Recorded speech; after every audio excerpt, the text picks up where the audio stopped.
Welcome to Passion Driven, where we spotlight inspiring stories, testimonies of those living out their dreams. I'm your host, Rachel Dares. And I'm Marshall Thomas, and you're on PASSIONDRIVEN.TV. Let's imagine for a moment that you were the star athlete, voted most likely to be an Olympian in high school, eventually became an enlisted Marine, assigned as a military police officer, and the starting center on the U.S. Marine Division I women's basketball team.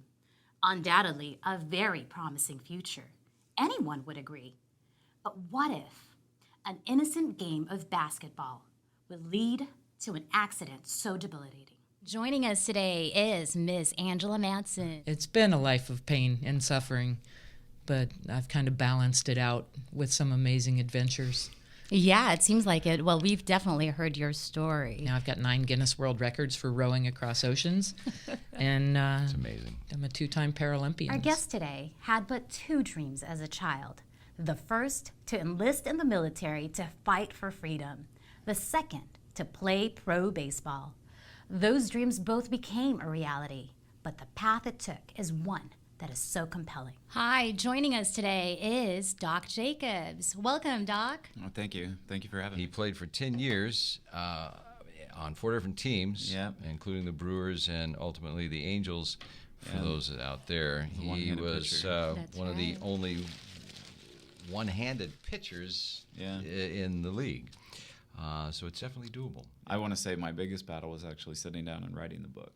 Another great example of a passion-driven individual that has not only made local waves, but has been a global mover and shaker. By far, a true representation of I am woman, hear me roar. Our special guest today, Michelle Patterson, here to talk about her new book, Women Change the World. I know it's your role as executive director of Global Women's Foundation and the founder of the Women's Network that gets you all this attention, but you're also the president of the California Women's Conference. I mean, because you're on this path, this passion-driven path.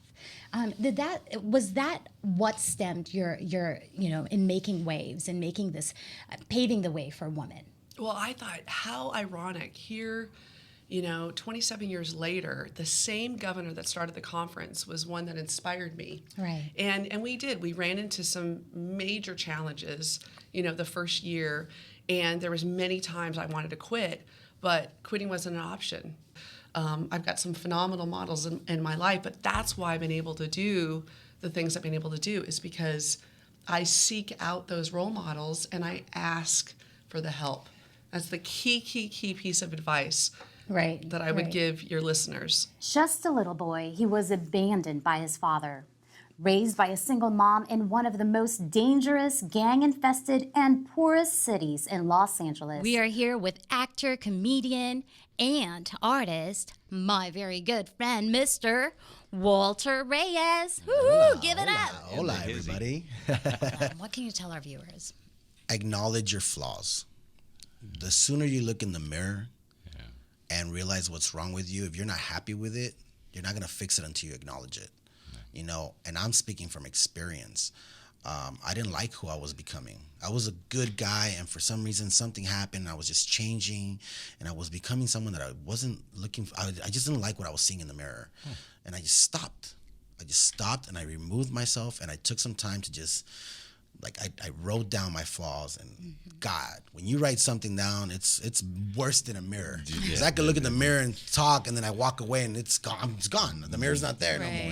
Right. I write that down. That's there, and it's looking at me. And if I put it up, it's staring at me, and it's not going nowhere. It's like the Mona Lisa following you with the eyes, and like, oh my God, I am that crappy person. I don't want to be that. One would think that once you are living the dream, touring with big name bands, having the fame and fortune, that there wouldn't be anything else to reach for.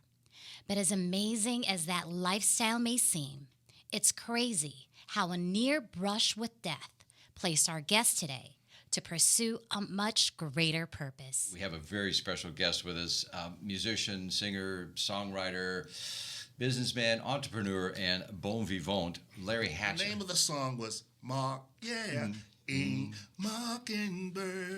Everybody, have you heard? We gonna buy me a mockingbird. Isn't it ironic that the very life one would think to be that of living the dream was not all that it seemed to be? That in reality, a life of excessive drugs and alcohol isn't truly the definition of living it up, but on the contrary. And with us today is our very special guest, Butch Patrick, a gentleman that I've known for 30 years, has been a friend of mine for that long, and a friend of television viewers for like 50 years, the precocious brat from the Munsters, also known as Eddie Munster. We're like 10% of the world's population or 5% of the world's population. We use 80% of the prescription meds in the entire world. That's I mean, you know something's wrong. It wasn't too late for you. No, it's So what kind of message can you put out there for these young kids? Well, if you're thinking about it, if you want to stop, I mean, unless you want to stop, you're not going to stop unless you choose to stop. All I can say is there's a better way. Give it a chance. I think the key word here is facing those things that we perceive as difficult, those big challenges, those hurdles that seem too high to tackle. The solution is to change that notion of fear of a major change in your life and stay in the moment right now where everything is just fine. Break down whatever it is to one thing that could be done today, right this moment. Erase the big picture and simply do what you can do now. Examine whatever it is that seems so enormous that it terrifies you to even start. Then shift your thinking to see what you can do today in the present moment. All your big problems will become small issues. Your accomplishments will turn into greatness when you live a moment and a day at a time. And in doing so, you'll see huge results. I encourage you to keep it simple. Rachel and I thank you for watching. We want to thank the OC Digital Studios for making the program possible. As always, stay passion-driven. Just continue to watch Passion Driven TV.